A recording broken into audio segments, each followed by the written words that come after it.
We're Rabdan Academy, one of the major and biggest educational institute that represents defense and security in the country and in the region.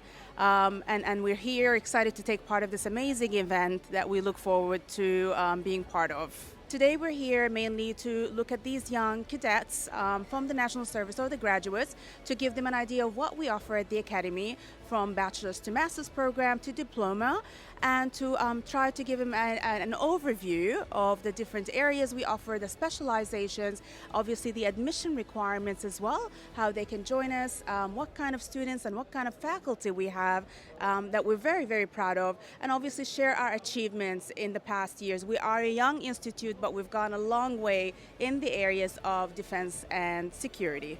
Well, I think for us specifically as Rabdan Academy, this is a major hub because if we look at other events, they're more general about education, but here we're targeting the right audience, which are people in the area of defense and security, the cadets themselves. So these are the people that we're looking to join us. These are the people we're looking to inspire. So it's the perfect platform for what we do at the Academy and what we hope to grow and recruit more students within that area.